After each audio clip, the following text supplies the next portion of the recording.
even got a guy to play his guitar.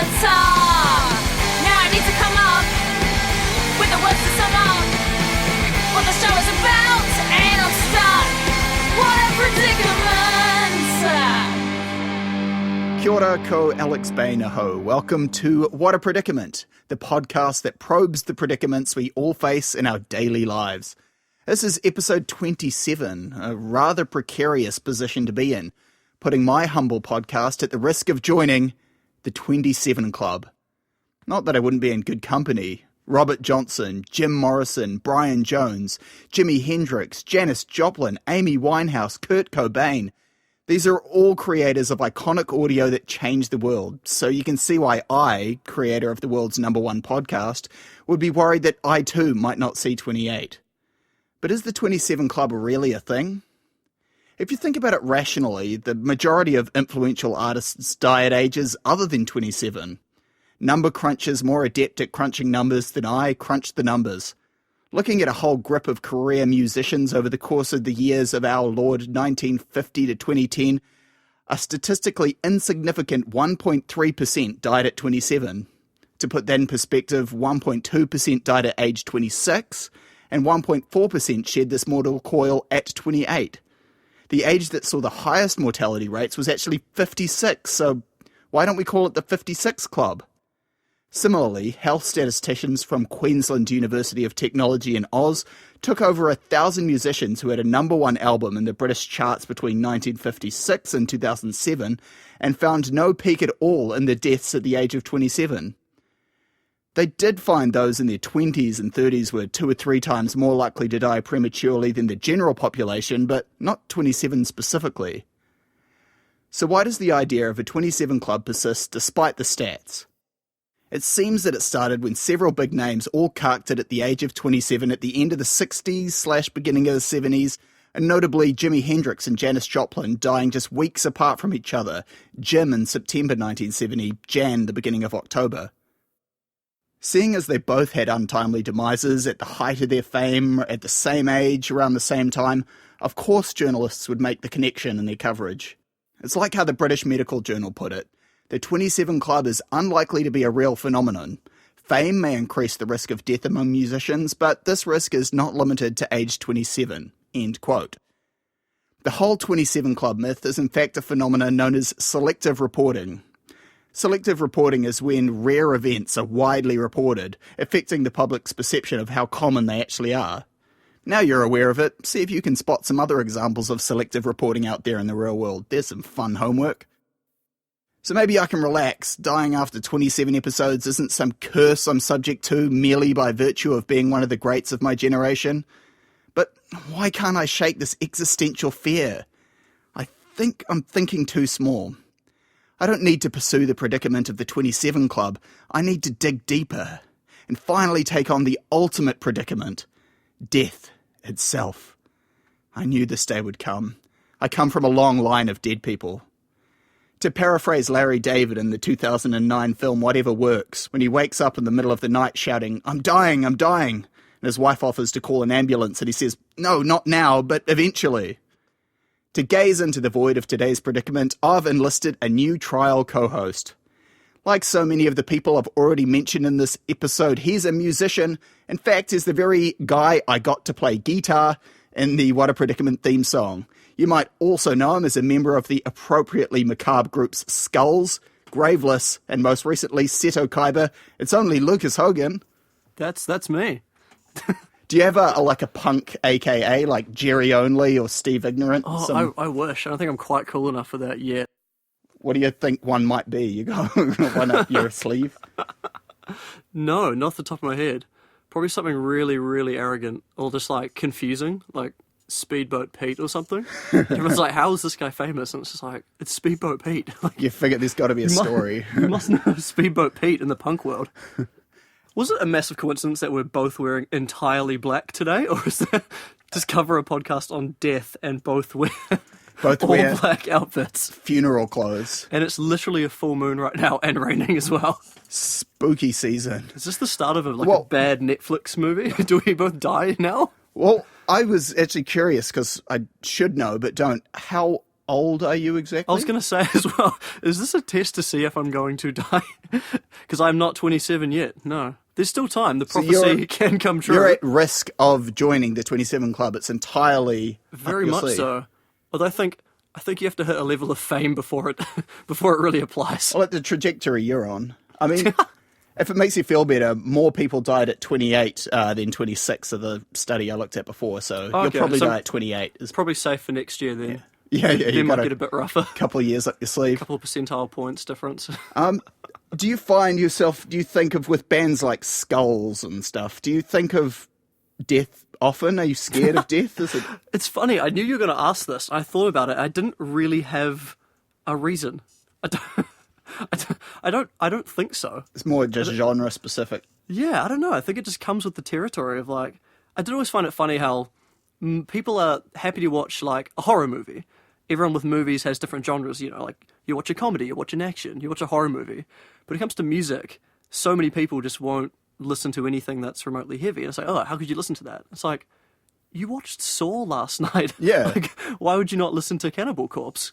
You'd think they're kind of the same thing in different mediums. I think there's probably definitely an overlap of Saw fans and Cannibal Corpse fans, but whether that's the majority of the... I mean, there seems to be a definite trend with guys like, you know, Rob Zombie that are right into horror cinema as well as like horror music, if you will.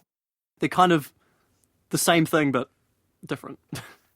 So you're not particularly got death on the brain? I don't think so. It's always like a cliche that like metal guys like cats and stuff. I feel like lots of like metal guys, I keep doing this in quotations, which no one can see, but like, about like, no, we're just nice guys. Like, no, we don't. They're people who learned scales and stuff and spent all their time at home in their bedroom practicing scales. Actually learning. I've always thought of death as not too scary a thing. I kind of welcome it in the sense that, you know, you get older, your body breaks down, you wouldn't want to go on indefinitely. The fact that there's kind of, it's like a good story. There's a beginning, a middle, and an end. And I've always had this thought that life's kind of like a roller coaster or something. It, you know, has its ups and downs, and it's, you know, sometimes it's thrilling, there's anticipation, it's kind of scary at times, it's fun at times, but you never really want to be on a roller coaster forever and ever. Like if there was an eternal roller coaster, you'd just be literally and figuratively sick of it after a certain point. So the fact that it's like, okay, at some point it stops and you're like, oh, well, that was crazy, but that's over now. I feel like that's kind of a relief. But in saying that, I feel like as a podcaster, my life's probably more of a wild ride than most people's. So 100%, maybe that's not a very relatable thought to most people. But do you know how you can tell if someone's dead? I feel like gut reaction. There's a couple of giveaways. Like if someone died on the floor of a punk show that you're playing, and you put down your guitar gently because it's expensive, and then got down and went to check, what sort of things would you be looking for? I guess you just go for like pulse, breathing. You know, the big ones. Yep, those would be respiratory arrest, which is no breathing, and cardiac arrest, no pulse. Yeah, I was going to say that, but I dumbed it down for for the general audience. The dummies that are my audience. Antagonize your audience. That's the way to get ahead. Signs of death amongst warm-blooded creatures like us, as well as the aforementioned respiratory arrest and cardiac arrest. You've got brain death, which is that nothing's firing in the brain. Nice. You can have a look at pallor mortis, which is when you'll start to go completely pale, which is why ghosts are often very pale, I guess. Is what scientific journal was that one from? It's one of these references. I'd have to go through all these medical journals I have in front of me. I'm pretty sure I've heard that one before, yeah. There's all kind of mortises, man. There's algor mortis, which is when the body cools down because I guess you're not pumping warm blood around. Rigor mortis, which you may have heard of before. That's you're free Rick and Morty. Rigor mortis. I love that cartoon. Can't wait for season 4. That's one, and you're free to take any of these names for your next project or album. Yep, nice. That's when the limbs of the corpse become stiff. You can't really do much with them. Liver mortis, which is when the blood settles in one area, which you might hear on CSI or something. If a body's been in a spot for heaps of time, the blood tends to pool in an area and you get this discoloration. There's what they call putrefaction, which is when the body actually starts to decompose and break down. There's full-on decomposition. There's skeletonization, which is the final stage of decomposition, where all soft tissues have decomposed, leaving only the skeleton. And finally, if you leave it long enough, fossilization. Well, this is all very technical, so I thought I'd talk to a technician who could actually shed some light on the whole death process. That's why I spoke with Waitemata District Health Board nurse Gillian Graham. Hello, nurse.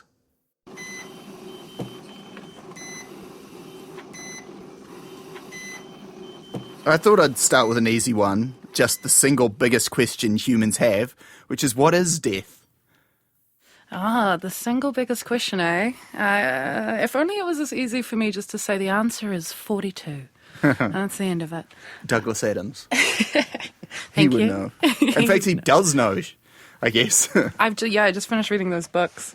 I mean, it depends why you're dying in the first place. So we're all going to eventually pass away, no matter what we do, although some things do keep us alive a lot longer.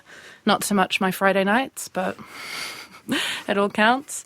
So, I mean, if you're looking in Aotearoa, the top causes for death are quite similar across the board. You see like massive kind of patterns in age groups and then of course in genders. And then a big thing for us here, especially as our Indigenous population versus our colonial one, we see things like heart disease and cancer across the board quite often. They might generally be slower killers, but they do take larger numbers, men and women.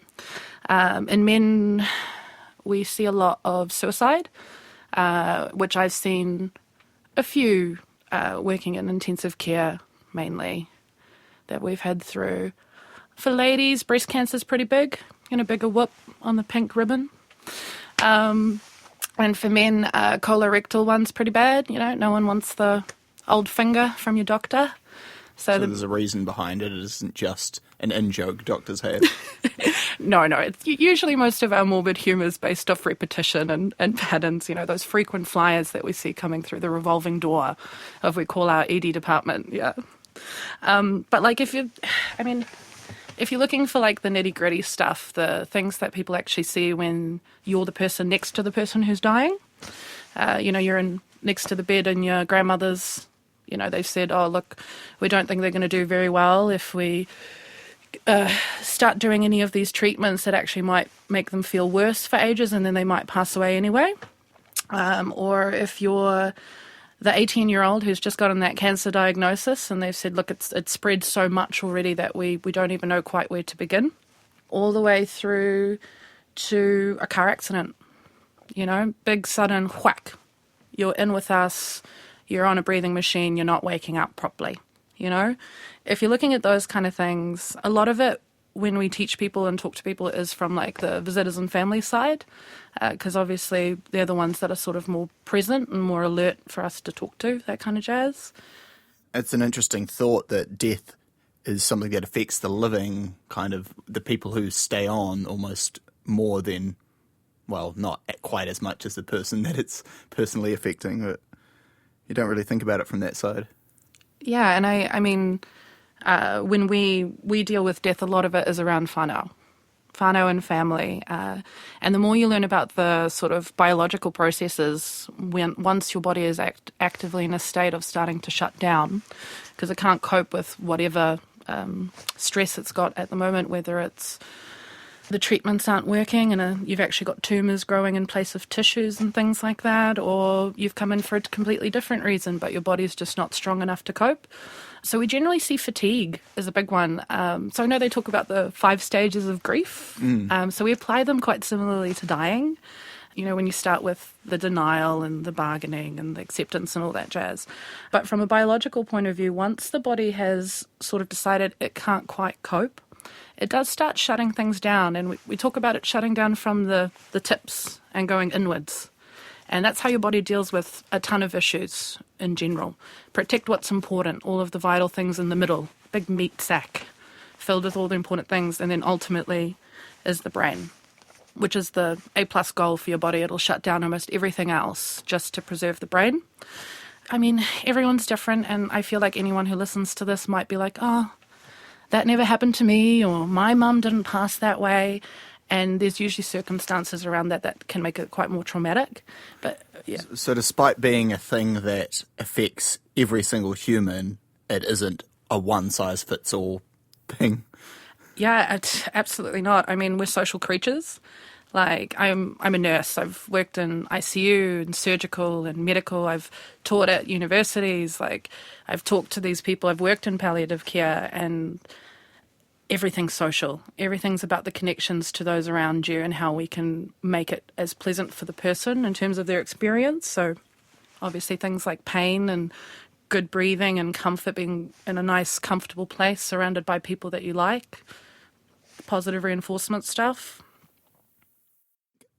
You sort of think of death as being an on-off switch. You're either alive or not. But from what I've been reading and researching this episode of What a Predicament, available everywhere good podcasts are found, that it's more of a process. And you're talking about things shutting down from the fingertips inwards. Is that true? Because you hear even after someone might be clinically dead, you'll get, I don't know, their pupils might dilate or some cells might still respond to something. So where do you draw the line? In a clinical setting, like, we even struggle to kind of start that conversation still in this day and age, because everyone's so different in terms of how they respond to treatment and things like that, and even dying. Some show it a lot quicker in terms of the fact that, you know, you'll start getting quite tired. Your body expends tons of energy every day just to function normally, just to run your heart and your brain, much less even have coherent thoughts going through it. So once your body's already reached that point where it's decided to start shutting things down to preserve what's important inside, you'll start seeing physically that the person slows. And I mean that like across the board.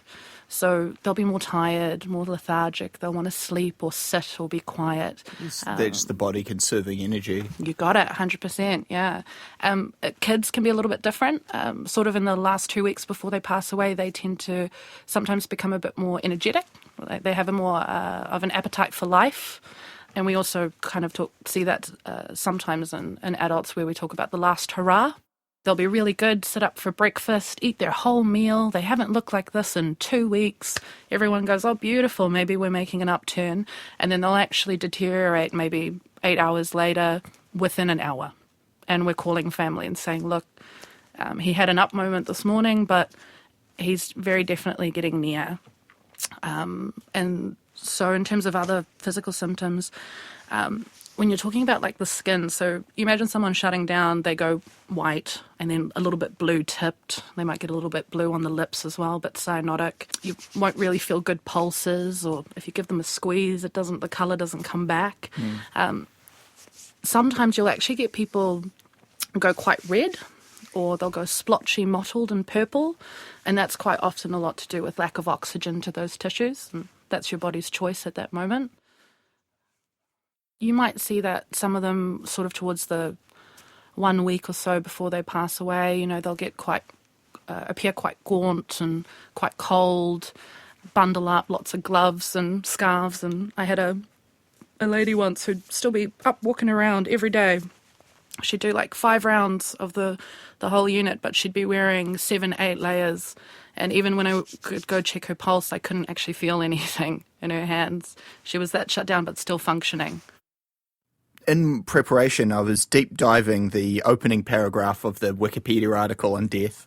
And apparently the big death bringers in total globally aging, predation, which I guess is being chased down by a tiger specifically, malnutrition, disease, suicide, homicide, starvation, dehydration, and accidents or major trauma. You did touch before on some of the big things we in New Zealand face specifically, but just anecdotally, what are the major things that you see of that list? What is the ones that are actually killing New Zealanders? So in context, that list includes a lot of third world countries where they have a lot of issues around food and disease management and all that. And tigers. And tigers, yeah. From South Africa, man. I heard once there was one tiger. So says my grandpa. But I mean, you could take quite a few things from those lists and apply it to any first world country in the world. There's usually a few attributes. If you're a woman, if you've had babies, if you're post-menopause, and if you're over the age of 65, you're predisposed to cancers, to dementia, to blood clots, to depression and anxieties, quite large in that population. So in that you will get things like not wanting to eat or drink, malnutrition, dehydration, lack of self-care is a huge one. You know, these people might become quite sedentary and don't exercise. And then all they need is someone to walk in with the flu during winter or a cold, and that actually knocks them back for about a month. And then, you know, that very person themselves might not be able to walk after that. So for me, surgical has been my main background through my, 9 years of nursing. Sweet Lord, why do I feel like I'm 85? And so we get a lot of older people, they're alone. People aren't around them in terms of family situation. They don't self-care very well. They have a fall, they break their hip, they're in hospital for 2 weeks. They get a chest infection or they get a blood clot. They're in hospital for another month. At that point, they probably haven't been getting out of bed very often because they can't breathe very well. So they actually become so unwell that we don't think that their body will, or their body hasn't responded to antibiotics or fluids or pain relief or physiotherapy. And we kind of come to the point where we're like, actually, we don't think you're going to make it out of the hospital in any condition that anywhere near what you were before. If that's one of the major things you see is sort of age-related sicknesses, that's must mean we're doing okay as a country if one of the big things is aging. Of all the things to die from, I guess aging is an okay one, right? Relatively. Yeah, I think insert the word relative there. And it's a bit better. I mean, at the risk of sounding super morbid, passing away like these people do is, you know, literally the last thing I'd like to do because it's so drawn out and actively these people know what's coming, to be honest, because they're the ones who are fatigued and they know how much they can tolerate, that kind of jazz. So I definitely wouldn't like to go out this way. It's so goddamn tiring. But the other biggest one I mentioned, which I have seen quite a lot, apart from alcohol-related incidences, specifically in Auckland, but in New Zealand in general. Like accidents or like liver disease? Or more accidents. So getting beat up or beating someone else up, or car accidents, or falling off a balcony the night before your wedding is always a good one as well. Yeah, apart from the alcohol-related stuff, which I think everyone talks about, is the suicide stuff. We get a lot of medication-related incidences. So, again, in the older population as well, the depressed ones, they have more prescriptions, so they've got it available. And then in the younger ones, we see it to be party drugs more than anything.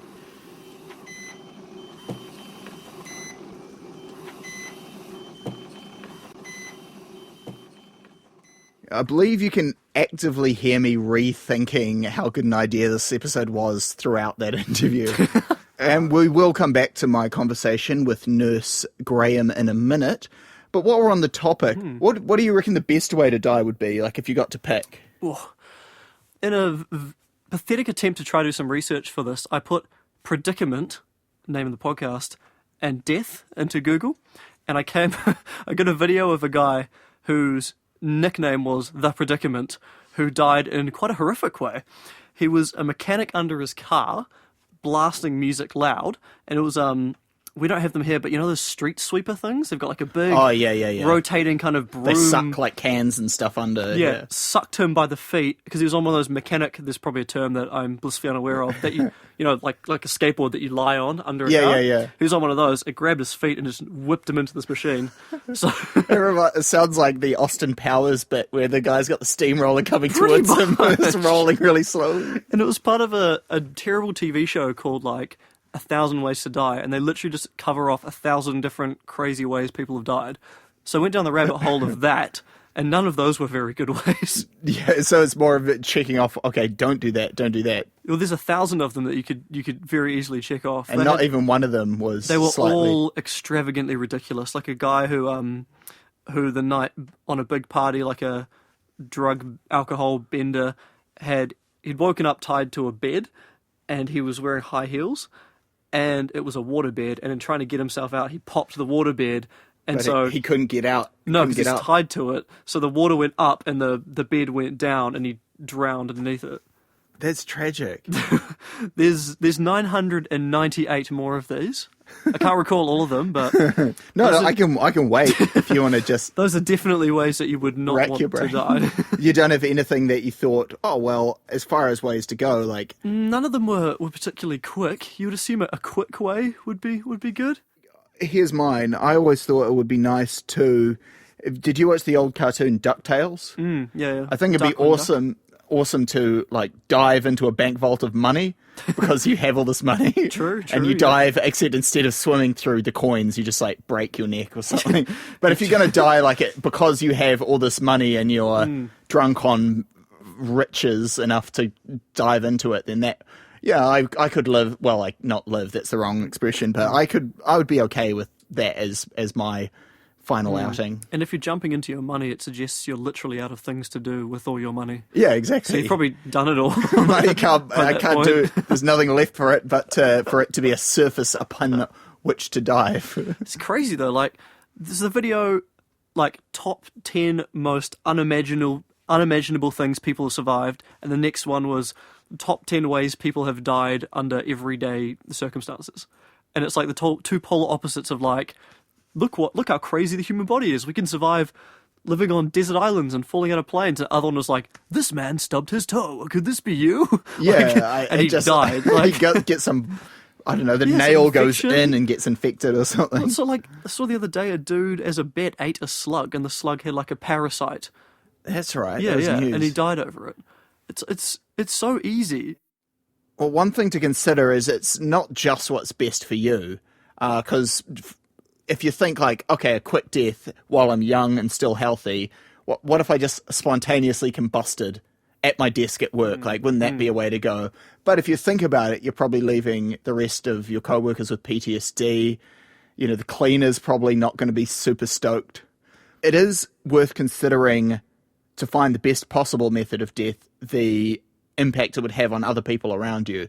Some people have actually made the case that what sounds like the worst, a terminal illness that is long and drawn out, you'd think it would be one of your least preferred ways to go. In some ways, they argue it could be one of the best because it actually gives you time to come to terms with what's happening and say goodbyes and do things like settle your finances and stuff so you can go kind of smoothly without it really being a disruptive thing that your parents or your family can get closure and say their goodbyes. And you even have time to check stuff off the bucket list. If you're like, oh, I never saw The Godfather Part 3, you know, I like the first two, so the third one, I just, yeah. When it's on your terms as well. Like, there's a nice analogy I heard, like, when you're born, you're given every help to come into the world. You get all the right drugs, all the right care, everything you need to bring you into existence.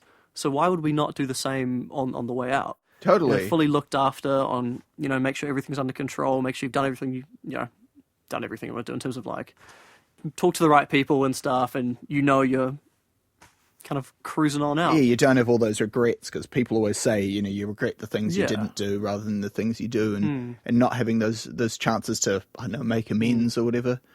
Someone tried to quantify it. There was a 2015 article published by the Wilson Quarterly, and it references a set of 5 standards for an ideal death, as set out by Vanderbilt University philosopher and bioethicist John Lax. He said, 1, it must be after a person has exhausted his purpose. 2, it's when you have less energy and stuff anyway. So you're already kind of easing out of things and you're not going out at your peak.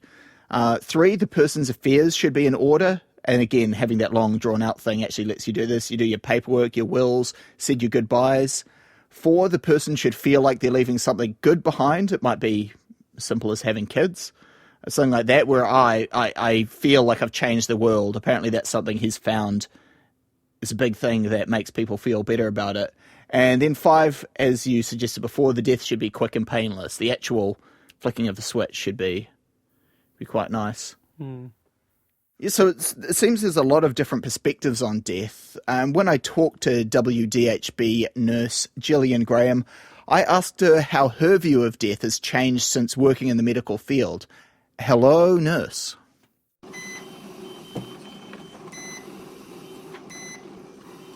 Death is failure. We still see this quite a lot through the medical field. It tends to take us a bit more time to bring the doctors and the surgeons around to the idea that this person is trending towards death, essentially. And it's quite obvious to us. We work with them 24/7, the patients. We know their trends and things like that.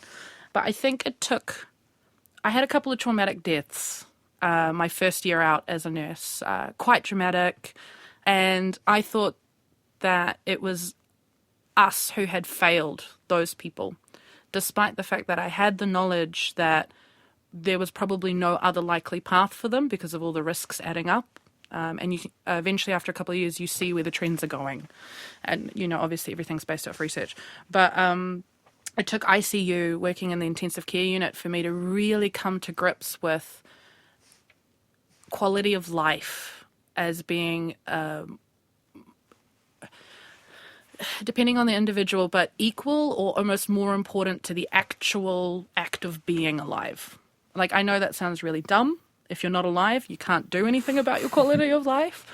But I get to work with people who are so unwell that they are no longer themselves. And of course, there's always moments where we can bring them back, and it'll take a bit of time and they'll come right. But once organs start shutting down, we need to put things in place like artificial support. And we know from experience and research through many ICUs across the world, and, we've been following death for many, many years, that they don't come off those machines. We just keep them alive for longer until they get to the point where even if we got them off all of the extras, all of the shiny toys that breathe for them and work their kidneys and work their liver, that they actually couldn't function anywhere near what their baseline was. And I think it took quite a few good deaths for me to actually grasp that idea. There is such a thing as a good death. Yeah, there can be. When you're talking about those physical symptoms, someone becoming really tired, and they used to be so energetic and laughy, but now they barely hold a conversation with you. They're cold, they want to sit in bed, they're not eating, they're not enjoying their food. Quite often when they become quite sleepy, they don't have that swallow reflex anymore. And this is something that people struggle with the most. And I struggled with it when I was a new nurse as well, is that there's an automatic reflex when you have spit at the back of your throat to swallow it. And when you are at a point where you're so tired, lethargic, or actually unconscious, you go in and out of unconsciousness or sleep, I guess you could call it, in some cases, that you don't swallow, that reflex isn't there. That person isn't actually aware enough to notice that it's an issue. So that's actually where we often will give some symptom management, like something that dries up those secretions, more for the family than we do actually for the person themselves, because they're usually not aware of it at that point. Have you heard any of these stories about, I saw a light at the end of the tunnel, or is there any actual things that you keep hearing cropping up that might give you a clue as to what happens after we die? Yeah, very much. So I am superstitious. All nurses are superstitious. Don't listen to them if they say they're not. We bless rooms after people die. We see ghosts in hospitals, and electronics tend to go a little bit crazy sometimes, and we tend to blame it on otherworldly things rather than ourselves. Yeah, ghosts in the machine. But we actually had a couple of, I think there was like a patient or two that actually wrote about an experience of them passing, being dead and unresponsive, or sort of without a circulation for, I think it was 4 minutes, and then it happened again. That periodically their heart stopped. And they talked about, seeing a light. They could hear the voices of their family members. Now, there is some research out there that does show, they did some brain activity studies, that hearing is the last sense to go before you, sort of your heart stops, circulation stops to the brain, and nothing's been happening for a while. As a producer of a podcast, I'm quite glad to hear that.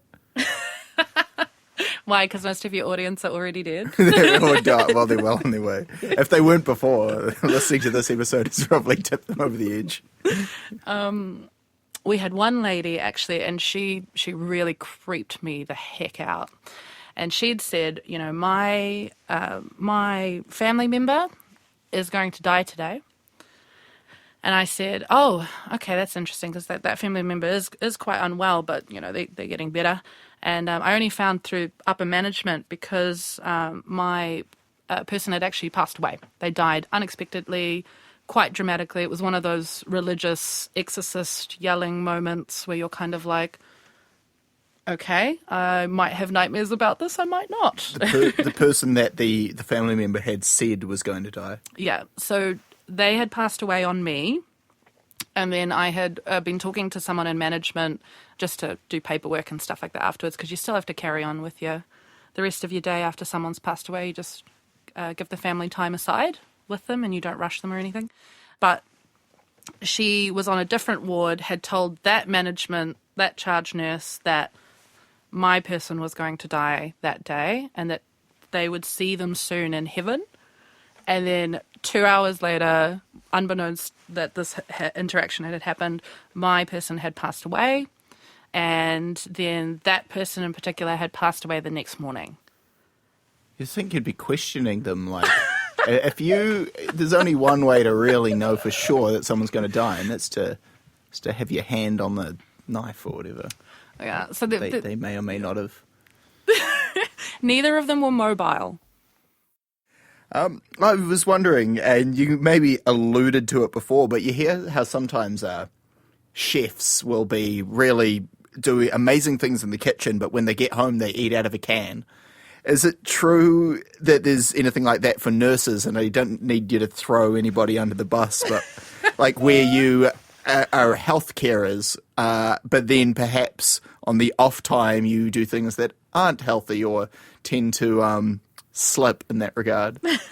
So we're shift workers, first and foremost. So we get all of the crap that comes with it. You know, Burger King after a really crappy shift where you're meant to finish at 11 but you finish at 2 a.m.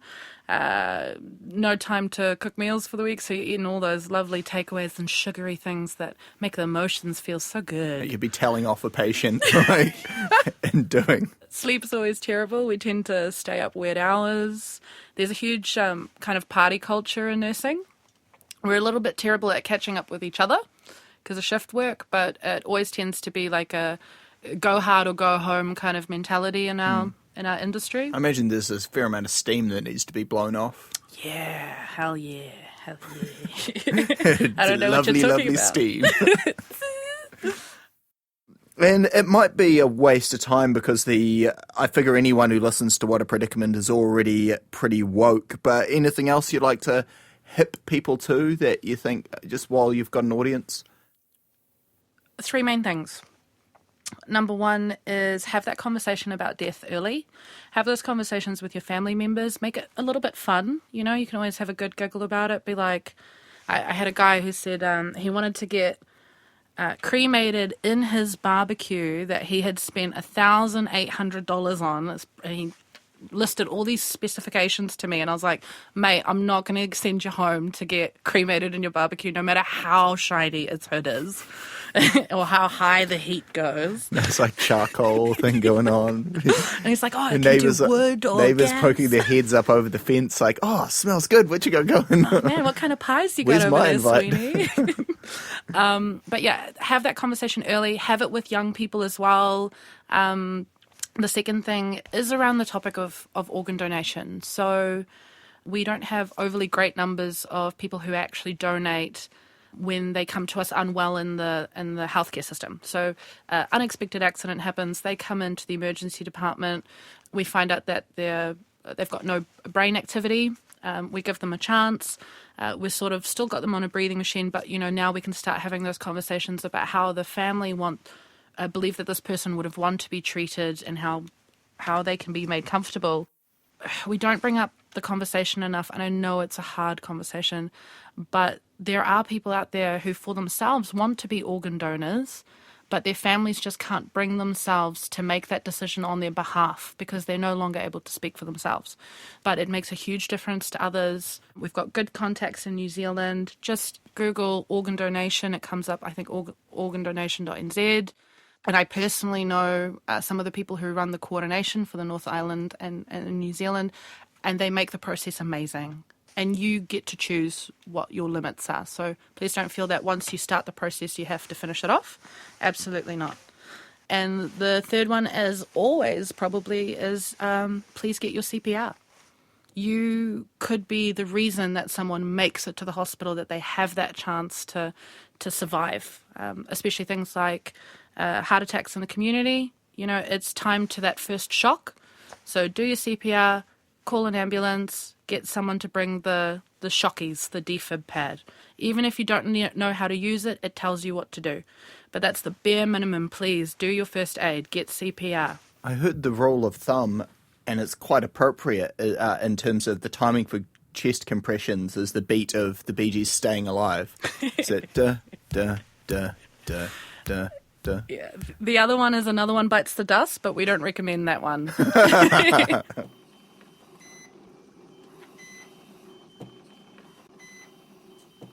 Oh, that was a bit of fun. Very, very fun indeed. I mean, she's talking about ghosts and stuff. She's a medical professional, so I guess that means that's a real thing. Yeah, we just confirmed. I thought she would, when it came up, I thought she'd straight up just be like, nah.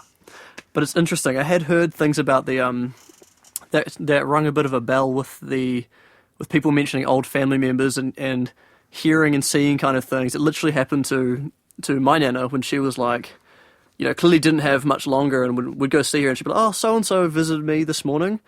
And we'd have to be like, no, they didn't. That person died years ago. And that was like literally days before she passed away. It happens a little too often to just be one person mentally deteriorating. Or yeah, for sure. And it's crazy that like I'd almost want a nurse to be like, nah, hospitals, that stuff never happens. But it's like, when she's like, yeah, all the time, I'm kind of like, oh, I want to go there even less now. You heard it here, folks. Hospitals are scary places. Mm. Have you given any thought to what you'd want to happen with your body after you died? Not even slightly. I don't know if I really care. It might be another one of those things where it's more for the other people. I think so as well. Yeah. You're more like the old Frank Reynolds from It's Always Sunny in Philadelphia. Yeah. When I'm dead, just throw me in the trash. Because like my dad said like his whole life, he's like, no, I want to be cremated and scattered over Lion Rock and Piha. And it's kind of like, well, I guess we'll do that, like to like honour him because that's At what he least wants. Tell him you're going to. Yeah. If it's bad weather or something. Yeah, you're just like, oh, but like this thing's on TV. But yeah, what about you? Well, have you heard of these green burials they have now? No. Is that like the diamond one? I think that would be a diamond burial.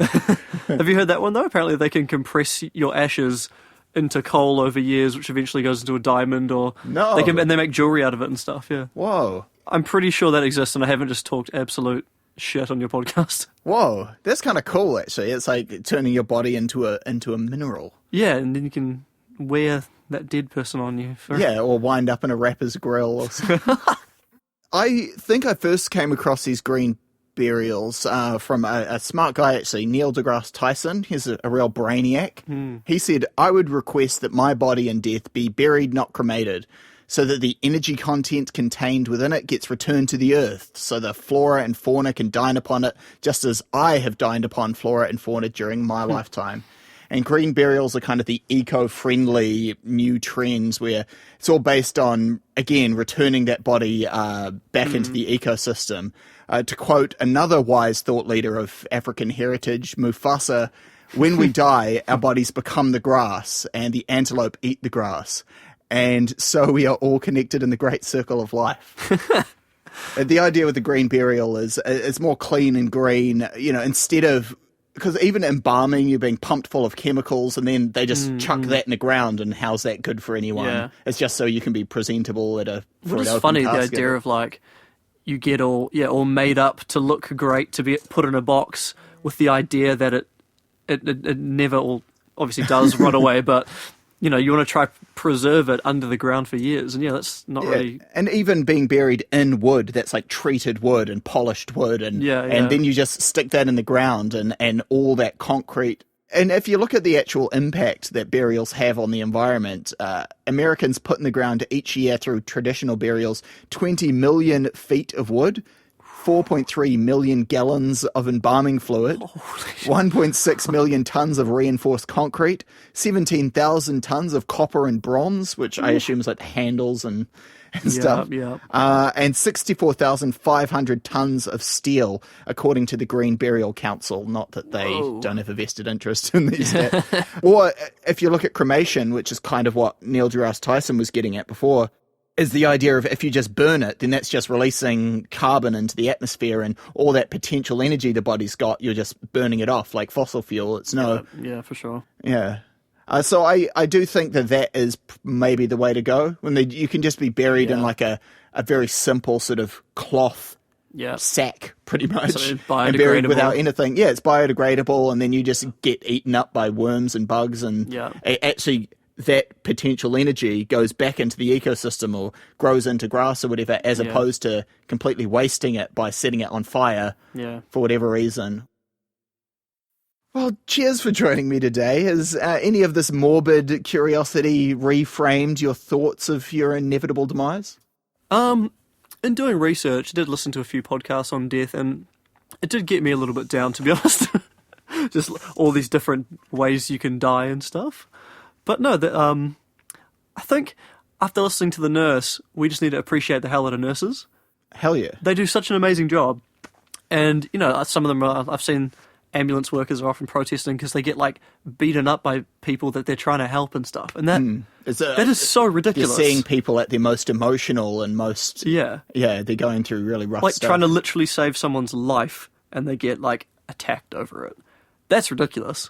Yeah, and there's so many. I don't imagine it's an industry you get into for the money or whatever. The most wholesome, genuine, caring people that want to dedicate their lives to helping other people. And my sister's a like ambulance volunteer. Oh, wow. Which is crazy. Like, it's incredibly respectable. Yeah. But just, you hear stories of her being vomited on, bled upon. Yeah. And again, it's around a full-time job, does it for nothing other than someone should do it. Yeah. It's incredibly, you've got to be incredibly grateful that there are people, better people than us out there in the world.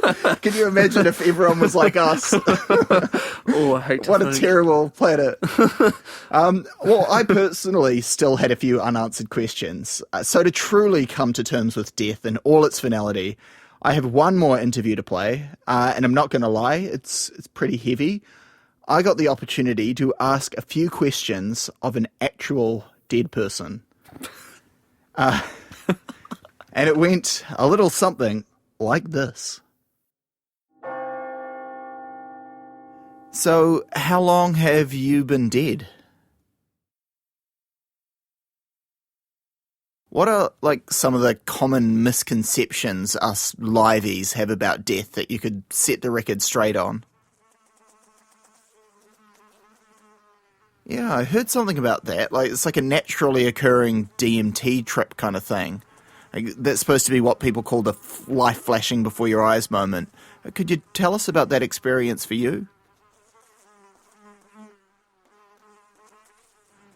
What do you do with all your time now? So, what did you call time? Isn't that from True Detective? Yeah, the third one was pretty good, but no, you're right. The first one, yeah, all the way. Totally. So, other than hit New Zealand podcasts, where do people go when they die? Like, which religion was right? Really? Huh. And a lighter one to end it on, is it true all dogs go to heaven? Oh, really? Jeez, that's horrible. Any plugs? Goes from dreams and aspirations to nothing. Who used to think that pointless we used to think that you had Oh death, what a predicament thou art. Thanks again to this episode's trial co-host, Mr. Lucas Hogan, for joining me today, and for donating the What a Predicament intro song, as well as today's outro song, this one right here. Titled Lost Cause, it's the title track off his solo project Seto Kaiba's EP. Smash that MFN link in the episode description. We'll also find handy links to some of the articles referenced in this episode, as well as such varied resources as the Watercat Productions website, watercat.co.nz, and the Watercat Productions Instagram at Watercat Productions.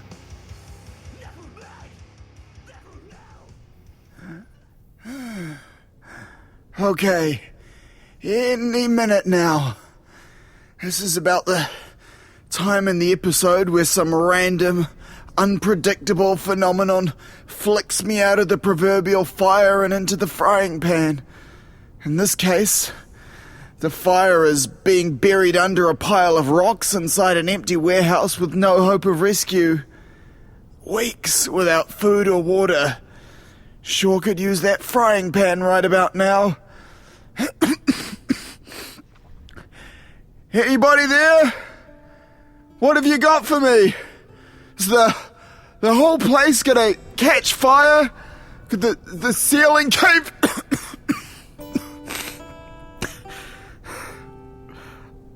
I don't